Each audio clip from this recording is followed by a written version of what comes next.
magacayga Faadma Cabdinuur Xaashi baa la yidhaahdaa Madeera waxaan ka deganahay Buura Tawakkal. hooyo say wax u dhaceen waxay noogu dhaceen hadda baalkan aniga sawirkiisa baan arkayay iyo maqalka Soomaaliya dib ka geystay iyo waxyaabahaas maqalkaasaan haysta waan gartay galabta 10 saac markii hay'adoo salaada casar la galay anagoo banaanka anoo caruurta ku ciyaarsiinayo asagoo duulaya soo galay geed korkaygu ku soo degay canug yar oo agteyda ku ciyaarayay buu ku soo gooday marka aniga sawirkii baan haystay markaan arkay baalkii waan sasay baalkina wuxuu galay inuu ilmihii iga qaato ilmihii qaar gurigaan ku xareeyay markaan guriga ku xareeyay gurigu iga soo daba galay ilmo yar yar oo banaanka ku ciyaarayo iga hormaray ilmihii baan hoostaan gashay markaan hoosta gashay aniga dushaydu ku soo degay marka aniga waxba iimayno gaarsiinin canugina waxba muusan gaarsiinin kiibaan la soo orday intaasna nabar baan ku dhufanayno waan la dagaalameynay markaan kuwii guriga soo galiyay kuwa kale banaanka joogo iga hormaray haddana kuwii baan intii aan kolley garaankayga iyo ilaahayga raxmaanka uu ii badbaadiyey kuwii kale guriga soo galiyay adigu muddo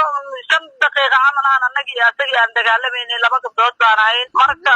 labarana waan gaarsiinay ilaahayga raxmaankaana uu naga badbaadiyey 2 jeerna gurigu nooga soo dabagalay markaan canuga guriga geliyo mar walba gurigu uu soo galay damcayo inuu soo galo marka albaabkii baa garbiisa qabsaday bahal aad u xoog badan wilaa anigu si fiican uma aanan fiirinin waan sutay laakiin marka uu horreysay oo soo degay sawirradii aan anigu haystay oo arkay inbuu ila ahaa bahalkaas noocaas uu ahaa midabkiisii caruurta ma sheegaysaa anigu ma sii karo oo ma dhihi karo maxay ahaydee ma dhihi karo midabkaas waa laakiin bahal aad u xoog badan oo markuu igu soo degana uu miisaankiisa uu aad u weeyaa markaan ilmaha guriga la galana baalashiisa ay dhulka taabanayaan buu ahaa kolley ilaahayna anagu waxba naguma gaarsiinin wax dhibo hadda uuna gaarsiiyana malahan laakiin dagaalkaas buu nala galay alxamdulilah waa tahay adiga ma kala taqaanaa shimbirka nooca uu yahay ma taqaana ma gorgorba mise waa gallayr gorgor buu ila ahaa anigu yaraantaydii baan arki jiray intaan weynaadayna ma arag wuuna igala xawli badnaa bahal zaaid u weyn buu ila ahaa gorgor buuna ila sida qaadka gorgor buu u baxay afkiisa uu soo godan yahay biyuhuusina zaaid bay u dheedheeriyiin anigu intaan arkay laakiin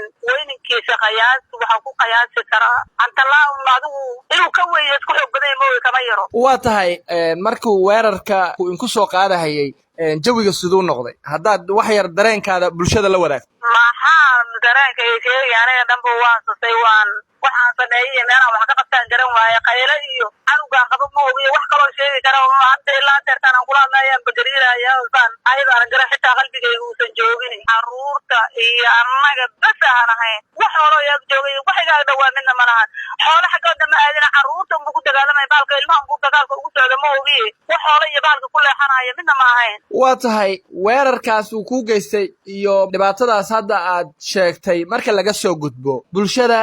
reer Mandheera iyo dadka deegaankan suuf ilaa beled xawo oo arrintan aan ka warqabin fariin intee leeg baad u diri lahayd kolley Allahi raxmaanka wuxuu qoray horta waa qadarin wayna dhici fariintan u diraayo ilaahay raxmaanka baa keenay masiibo imaadayna laga taxadar way fiican tahay waxaan u dirayaa ilmaha hal ilaashadaan leeyahay ilaahay baa wax ilaaliyo rabbiga raxmaanka baa wax ilaaliyo midda kale mas'uuliyiin dawlad baan leeyahay bahalkaas aniga hadii garabta dadka xoog la ila joogi lahaayeen waa la dili karay waa la qaban karay intuu guriga igu soo galayay intuu ilmahayga uu maxaan ku raadayay aniga igu soo gulbayay intuu maxay intuu dhulka uu ku soo dawo ilmaha hoosteeda ku jira uu rabay inuu qaato wax badan baa garabta la qaban karaa xitaa wax ii soo gurnaday iyo wax ii imaaday iyo waxay soo raacay midna ma aysan jirin Allahi raxmaanka ana badbaadiyo waxaan dhihi lahaa ilmaha hal ilaashado wixii laga qaban karana laga qabto kolley wixii duulaan markuu ku soo gaaro in laga taxadaro oo la raadiyo oo meeshii u dambeysay iyo meeshii maray la raadiyaa fiican anigu intaas baan dhihi lahaa aad baad u mahadsantahay